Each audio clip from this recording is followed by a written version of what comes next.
1 2 1 2. I go by the name of DJ What, and you're now listening to the original Jeek Podcast. Let's go.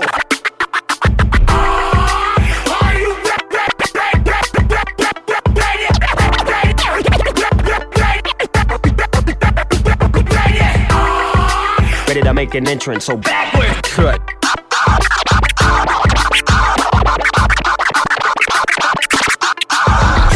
Come on, clap for me. Oh yeah. Whoa, slow down. Whoa, speed up.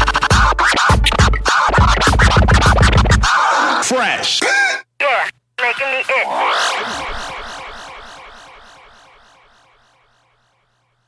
What up, Jeeks? My name is RockinMrMagic, and this is the original Jeek Podcast, the best conversation on jock and geek culture.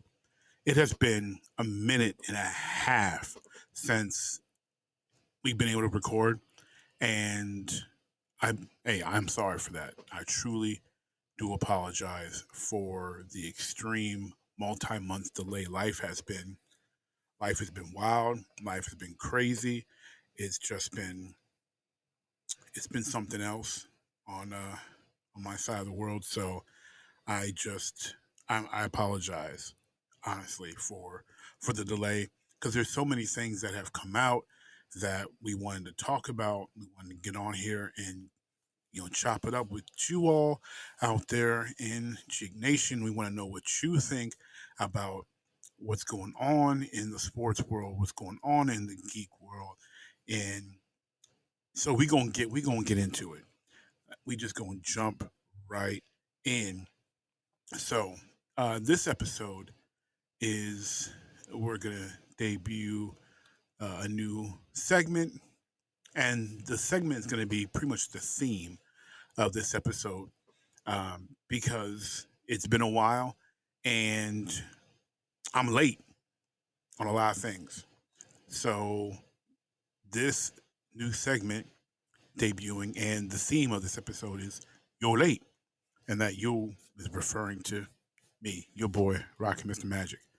Late with the capital LATE in the late.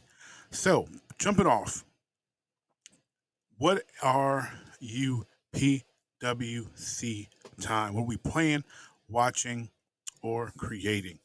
Not much has changed. I have not had. Actually, I shouldn't say that. Let me go back. Some things have changed. I have not been able to play as much as I would like to, just because of time constraints, and my current job is very physical, very labor intensive. So energy to play is not where it used to be, as well as the hours are different. I'm up at like 3 or 4 in the morning, depending upon the day and how far I have to drive. So, I can't be up at night like I used to be, or like streaming at 9, 10 o'clock at night like I used to be, because I have to be up at 3 or 4 o'clock in the morning to go load my truck and go deliver. So, yeah, things have changed schedule-wise that don't have me gaming as much as I'd like to. And then, so that's not the positive change. That's not the good change. That's the blah, no fun change. Good change is I have joined the ranks of current gen console owners, and I now am the owner of a PlayStation 5. So that is the good change. Yes, very good change. And but not much has changed in what I am playing.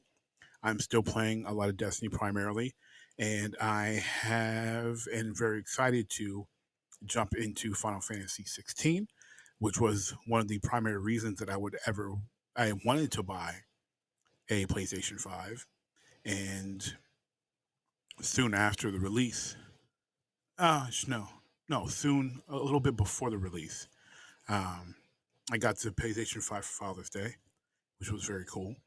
And then soon after that, Final Fantasy 16 was released. However, I just did not feel time was right to buy it, with money, the way it is right now and everything going up. So I waited quite some time before I purchased Final Fantasy 16. I did download the demo and play it and thoroughly enjoyed the demo. So I knew that. And I mean, I'm a Final Fantasy guy. I own pretty much every numbered Final Fantasy game and several of the non-numbered ones. If it's a Final Fantasy game, there's extremely high probability that I am going to purchase it and play it and thoroughly enjoy it. So it wasn't like I wasn't going to get the game. I was, but not in the normal time frame where I would jump on just immediately into purchasing a game like it used to be. Like, that's not the norm for me anymore. Can't do that anymore.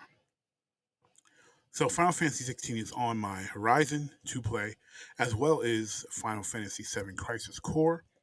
I bought that. It was on sale. I know sometimes I talk about people who rebuy things, and I have Crisis Core for the PSP, but my PSP battery is dead and the charger is somewhere missing, so I can't just pick up my PSP and play Crisis Core or whatever I want to, unless I buy a new battery and a new charger.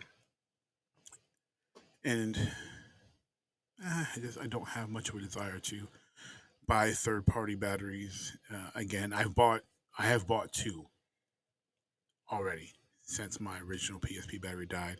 They don't seem to last long, and it just doesn't seem to be all that worth it. So I bought the Crisis Core for the PS5, and I thoroughly love that game and look forward to playing that again as well. So Destiny 2, as always, the Final Fantasy 16, Final Fantasy Crisis Core, 7 Crisis Core, all on the horizon. And of course, I'm still dabbling in No Man's Sky, which, as during this recording time, announced and released their latest update, which has a lot of really cool stuff that I'm probably going to talk about on this show once I actually play the update. So that concludes what I am PWC for this episode. Sticking with the "You're Late" theme, I'm going to talk about some quick hits on some late things that have already happened, but things that kind of just stuck out to me that I just wanted to mention because, it was interesting news. So, quick hit number one happened on the 4th of July. Pepsi launched its Cola Chup as a limited time condiment, only available at specific ballparks in the country, being Chase Field in Phoenix, Yankee Stadium, Target Field in Minneapolis, and Comerica Park in Detroit. Yes, you heard me correctly. Cola Chup. Cola ketchup. Cola Chup. That's just nasty. I can't. I read about it and I was like, man, that's disgusting. And I try to think of something funny to say about it, something interesting to say about it, but I can't because it's just too nasty. Thinking about it makes my stomach hurt of how nasty that's got to taste. And I saw first on, I think it was like an IGN post who talked about it, and all these people are coming like, I'd try it. You know what? I'm sure you would try it, but that's just disgusting. I ain't never trying no Cola Chup. I would try pop flavored ice creams and things that make sense, but Cola, that's just gross, man. Like I don't even like it when people cook like hot dogs and brats and beer. I think that's nasty. So the last thing I want is some Pepsi Cola flavor in a condiment that's supposed to go on my hot dog or my Italian sausage or my my hamburger. Like, that's just gross. That's not necessary. That's like a war crime. It's not okay. That's a crime against humanity. It ain't right. The UN needs to get involved. Say something. Talk to them. Pepsi out here tripping. You don't see Coke doing this garbage. Coca-Cola ain't trying to mix ketchup with the classic flavor of Coca-Cola. Come on. Anyway, I'm moving on because it's just so silly to me. Something that is also silly. A silly comment was made, and I wanted to talk about this because when I read it, I was like, at first I was like, I kind of get what he was saying, but nah. So the Women's World Cup, obviously it has concluded, and unfortunately, the United States Women's National Team did not play to their standard or their ability. Definitely had all the talent to win again, but hey, you don't win them all, unfortunately. But so last month, I'd say just about a month ago, maybe a little bit more than a month ago now, during the Australian team's game against Ireland. Now the Aussie team, they call them the Matildas. They beat Ireland in a very close and very enjoyable match. While the match was being broadcast, a broadcaster decided to make a comment about one of the Australian women, their midfielder, Katrina Gorey. And this is what this man said, David Bashir. This is what he said. This is a direct quote. "The smile says it all from Katrina Gorey. Certainly, motherhood has not blunted her competitive instincts. That's for sure." Now, he made this comment as the team, obviously including Gorey, celebrated the match clinching penalty kick scored by fellow Australian Steph Catley. Now, what I don't, there's a whole lot that's just off about this comment. Like, first, and then this is not playing devil's advocate in any way, but just in fact, motherhood changes a woman. It does. I mean, obviously, it changes a woman. So, yeah, motherhood is going to change. It does. Just becoming a parent, period, changes a person. It changes people differently. Some people become maybe anxiety comes out more because now they have this human being to take care of. Maybe it's excitement. Maybe it's there's a small type of euphoria. Maybe there's there's a lot of cases in the rise of awareness for postpartum depression. I remember as a kid, even as a young adult, like postpartum depression was not something I ever heard of, and then it became like a thing. People were talking about it, and like it was like this is a thing. Women get depressed after having kids. It's like it's a real thing. Parents change when they have children because they become parents. And if they're already a parent and then they have more children, there's additional change. Mindsets change, thoughts change, priorities change, habits change. That's just life. But to comment on somebody who's an athlete and to think that motherhood would blunt their competitive instincts, just to me is just it tells me that you have a very narrow idea of what motherhood means and brings to a person, because everybody is impacted differently by becoming a parent. And that tells me that you think that women who have become mothers should automatically become softer, more gentle. And that's not the case. That's not a universal thing. I mean, there's a whole thing that there's a whole. I'm trying to think of the right word, but there's the whole mother bear instinct that people gravitate to. Don't mess with mama's cubs. Then she goes out of control. She's protective. She's dangerous. There's nothing soft or gentle or not competitive about that. Like, I don't understand the thought process that thinking that someone had a child means that's going to blunt their competitive instinct.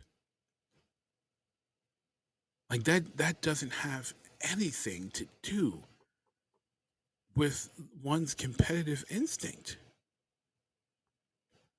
Like,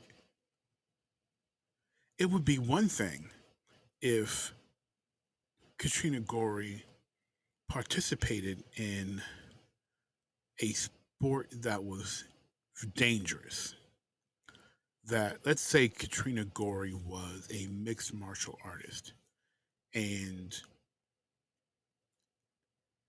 again, this is just supposition, but a statement like that would make a little bit more sense. It still wouldn't be proper to me, but it'll make more sense if Katrina Gorey was participating in a combat sport where she could be killed, severely injured, life-alteringly injured, to the point where, maybe mentally she would not have her head in the right place, and it could cause her to get injured and have it be a serious thing. Now, to a certain extent, that can happen in any sport, especially at the highest levels.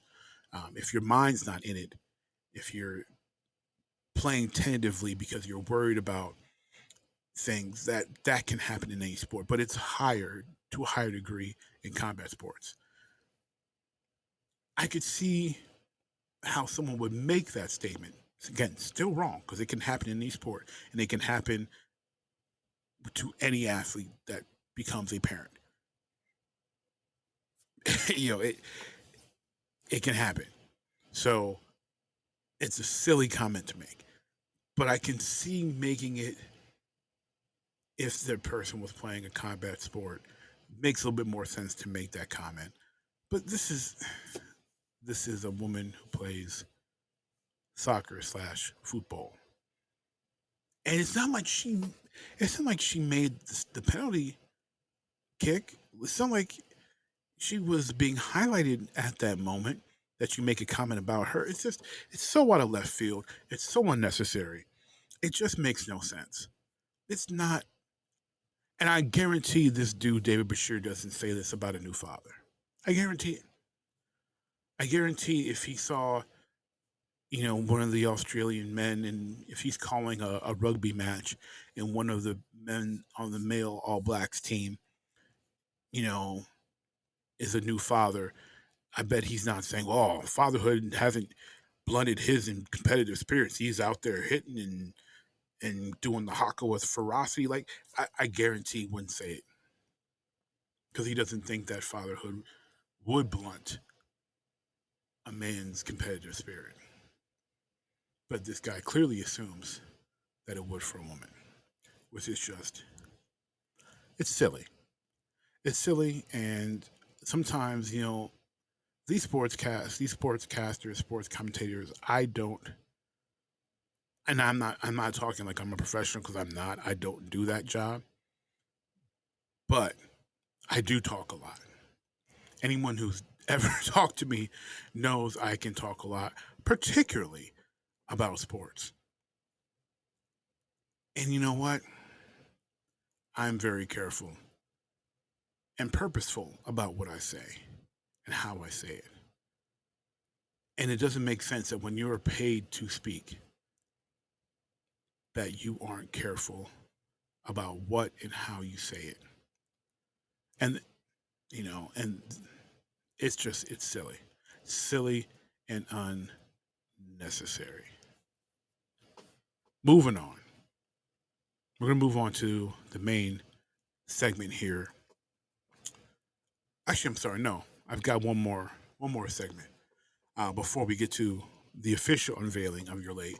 One more thing to join in. We're going to jump into a little bit of the reboot police.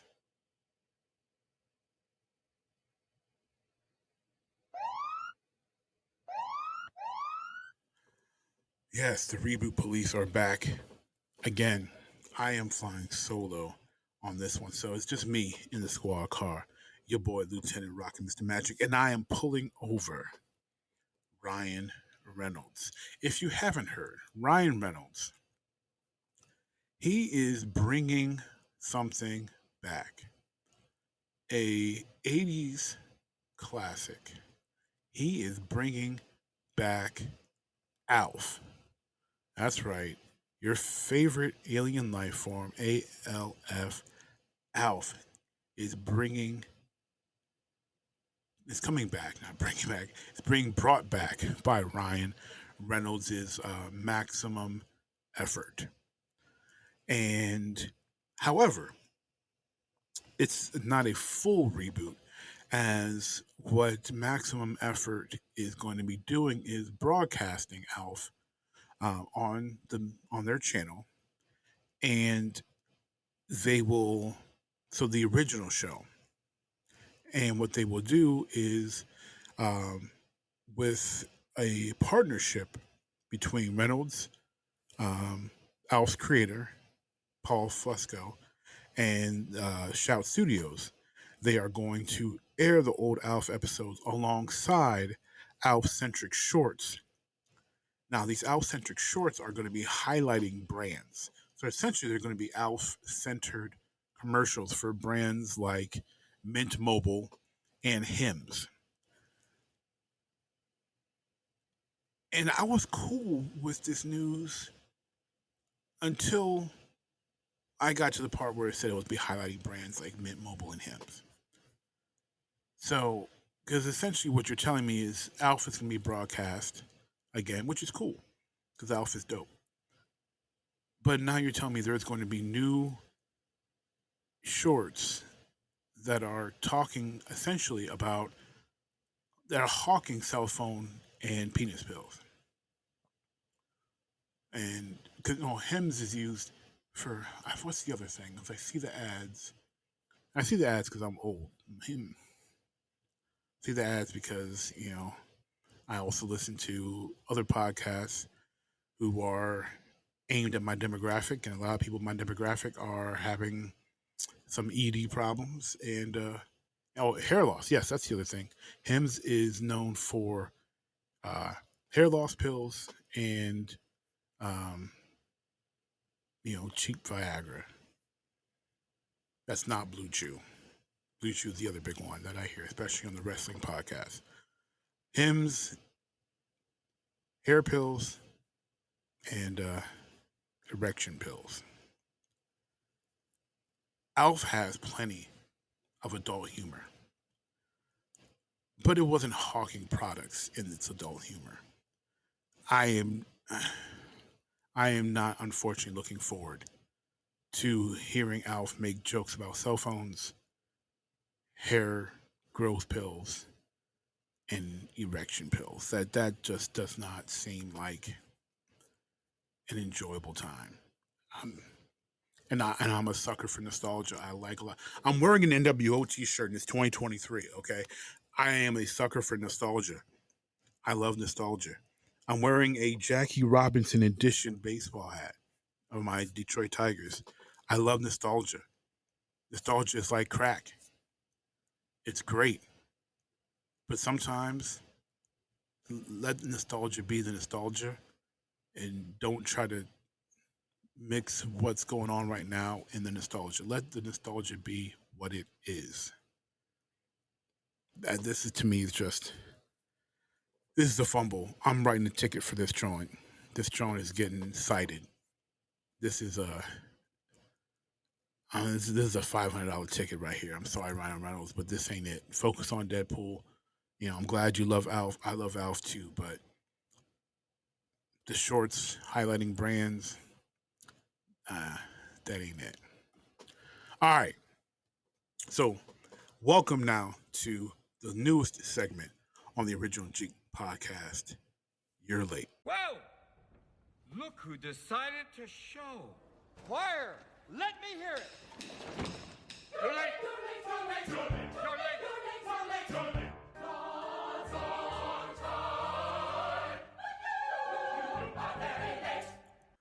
All right, so You're Late kicks off officially with your boy RockinMrMagic talking about The Flash. Yes, The Flash is now on Max, and I watched The Flash because I wasn't going to pay for it to see it in theaters.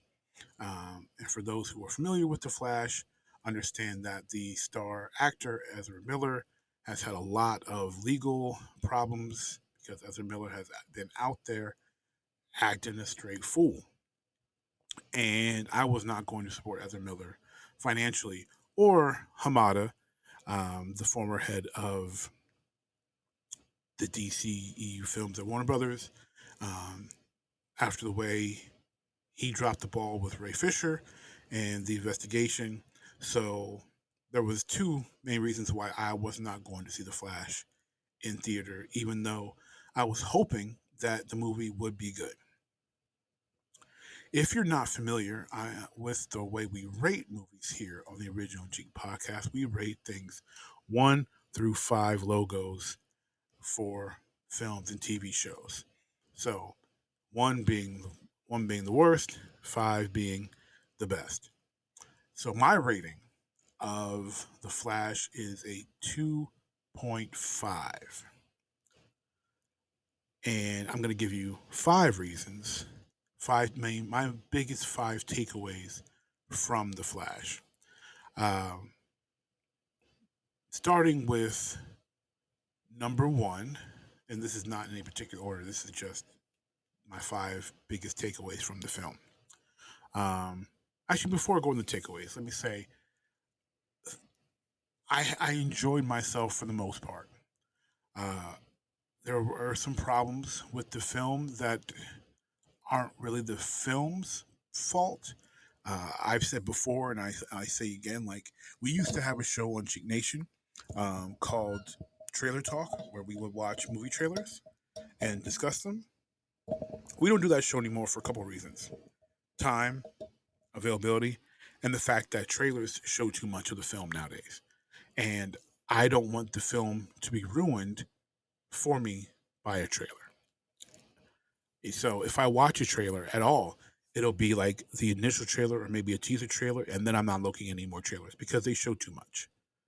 They tell you too much of what's going on in trailers nowadays, and I don't like it. So part of my problem with The Flash is that I already knew too much going in to the movie. I didn't like that. And then obviously there is the controversy outside of the film industry itself with Ezra Miller. And then, as I aforementioned, also Hamada and just DC themselves and how they've been treating people. So that none of that is good. And that unfortunately has a negative impact on the film, at least for me. And I know for some other people as well, it did, because the film did not do that well at the box office. I think it made less money than Ryan Reynolds' Green Lantern did. So not what DC was hoping for, especially after so many people like Stephen King were touting this as like the best superhero movie ever and all this stuff. So here are 5 takeaways from The Flash. Number 1. I said all that about Ezra Miller, but I like Ezra Miller as a talent. I've liked Ezra Miller as a talent ever since I first saw him on Royal Pains. I think Ezra Miller is an extremely talented, very charismatic person. He's a Ezra is a talented person. Um, and for those who don't know, I may accidentally call Ezra he. Ezra does identify as non-binary, so he uses the they their pronouns. If I, you know, I have no problem using whatever pronouns people want to use. I generally just use their names, so I will say Ezra a lot.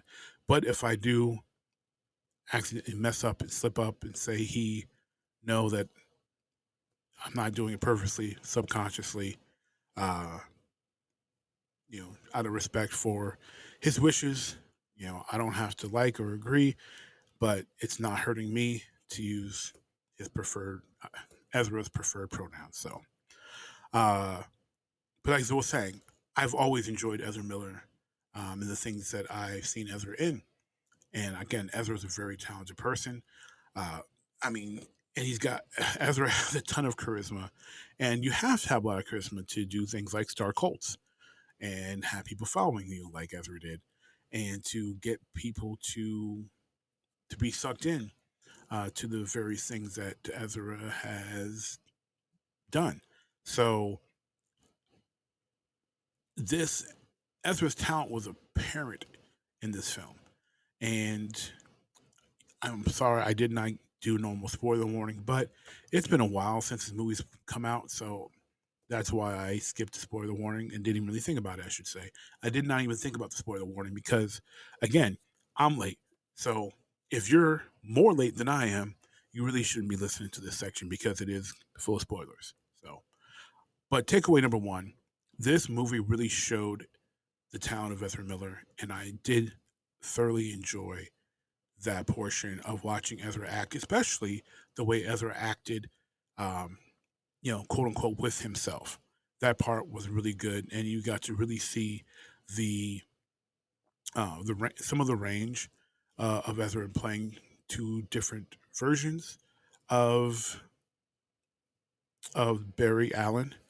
And the character Barry Allen is identified as a he, so I may say of himself, I'm referring to the character Barry Allen. The character Barry Allen being portrayed very differently and at different ages. That was very cool.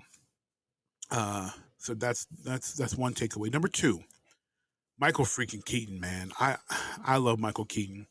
I know I'm said earlier, nostalgia is crack, and it definitely is. And it, to me, saved the movie from being lower than the 2.5 I gave it. Michael Keaton was fantastic because Michael Keaton is fantastic.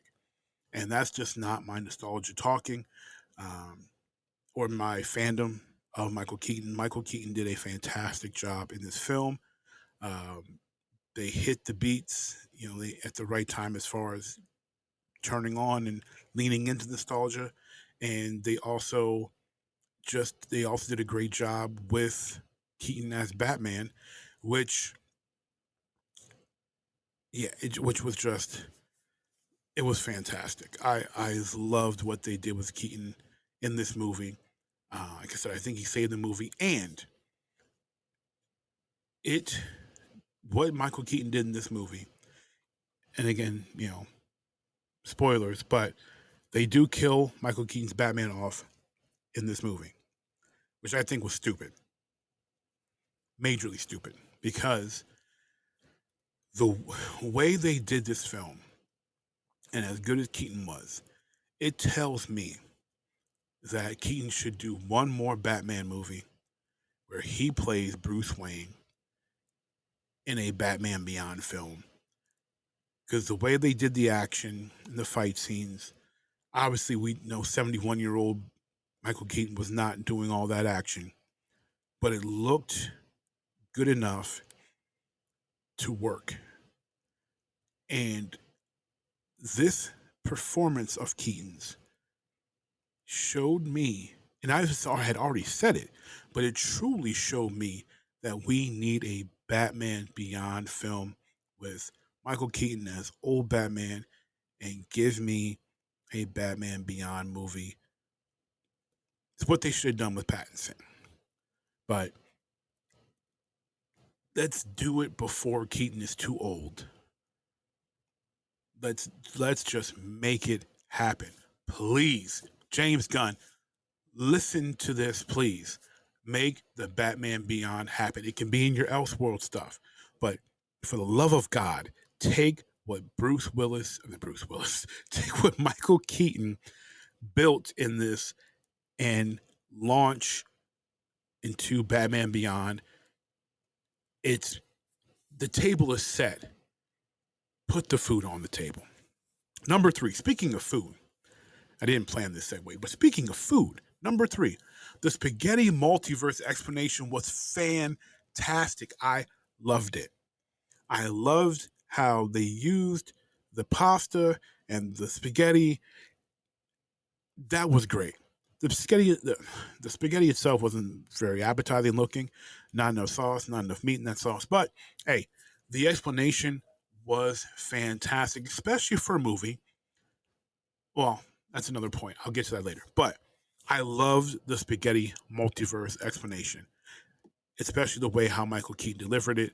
I thought it was great, especially because no one else was explaining multiverse that way. The only property I can think of that was explaining multiverse that way, close to that way, was Doctor Who with the wibbly wobbly timey wimey. But the visual aid was perfect. And that took the wibbly wobbly timey wimey of Doctor Who and gave you a visual that truly made sense, and especially that there are interconnecting parts that are going to be the same across universes. Fantastic. Star Trek, multiverse, property doesn't explain it that way. Marvel's multiverse doesn't explain it that way. You see branches and things like that, but the way the explanation went, especially with the intersections, which is similar to what we have in Across the Spider-Verse with like the canon events, fantastically done. Unfortunately, not enough to bring it up to a higher score, but that was well done. Takeaway number 4. CGI and effects were mid. They were mid.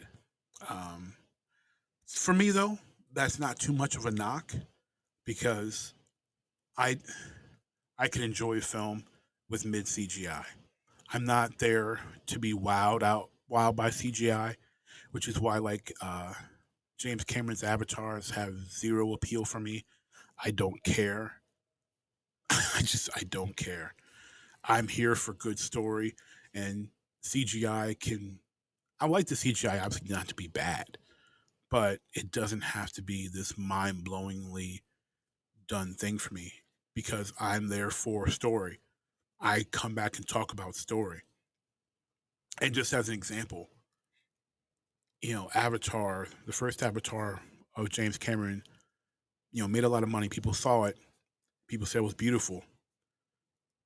But the only thing that really people talked about after the movie was the story and the fact that it was Ferngully with naked blue people. No one really talks about the CGI and the 3D-ness. They say you should have seen it in 3D if you see it. If you didn't see it in 3D, then you missed out. But they don't talk about that, and they don't want, and no one. I shouldn't say no one. No one that I know went back and rewatched that movie. There's no replayability, because the great graphics alone don't bring a person into a movie. It's got to have a viable, compelling story, and it doesn't. So I don't need CGI to be fantastic. I need a good story that has mid or better CGI. This one had mid to low mid CGI. But unfortunately, the story wasn't enough to push it higher. So if you're expecting beautiful CGI, this ain't the film for it. Point number 5. Younger Barry being the villain, or turning into super old Barry and being the villain, was a little too transparent. And granted, I am a fan of the Flash. Flash is one of my favorite DC characters. And I watched, I've read so many of the books. I watched the CW show, and that was a big thing for me because people who've watched the show and watched the show, oh, and we have some video, but people who listen to this podcast have heard me over the years bash CW properties, CW DC properties. Not the Flash as much, but the later years, the later seasons, yeah. But CW's Flash did this and did it better. The Barry versus Barry, future Barry, changing the past, trying to save his mom. Like, CW did this better. They really did. And that's saying a lot because their teenage angst writing is not always the best or not always good. But CW did it better. And that was a big, that was a big blow for me. The other blow, which I will make as an honorable mention to my 5 takeaways, is that I saw too much of this movie already. And not just from the trailer, like I said earlier, but I saw too much of this movie in another movie. That movie was Avengers Endgame. There was way too much referencing of Back to the Future that they did in Endgame. There was way too much verbiage and wording and even in similar pacing that we saw in Endgame. And this is a film, this is a Flash movie that had been rewritten multiple times post Endgame. So they could have fixed this instead of having so much that was so blatantly copied out of Endgame. Or maybe copied is the wrong term, but too reminiscent of what we saw in a better time travel-y, change the past movie. The spaghetti part, perfect, great. After that, all the back, it just I think that was before, but just too much reminiscent of Endgame. Even to the change in the goofy friends and outside of the unexpected funny gag with the tattoo on dude's leg, it was just too much like Endgame. And even the change in the friends was too much like Fat Thor, just Thor being changed.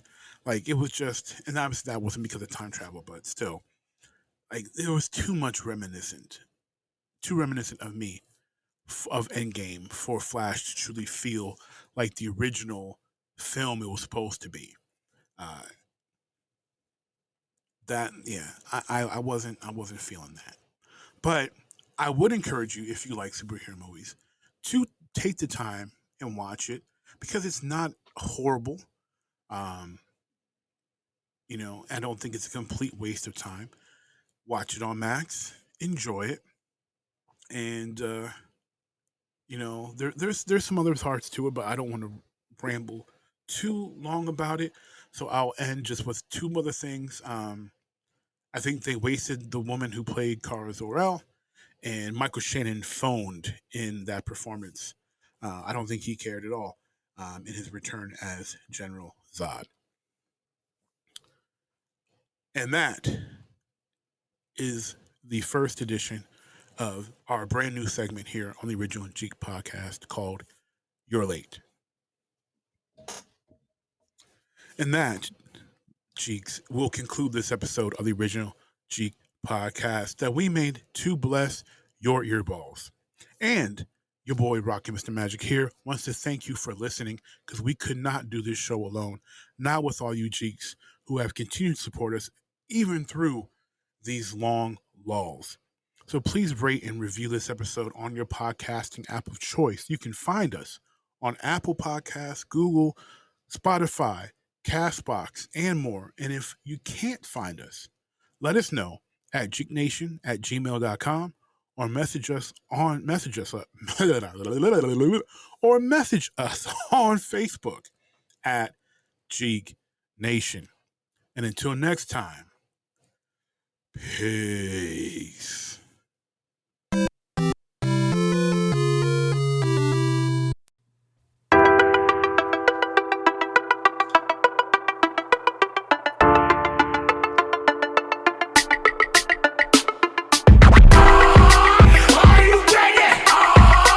Ready to make an entrance, so backward cut. Come on, cut for me. Oh, yeah. Whoa, slow down. Whoa, speed up.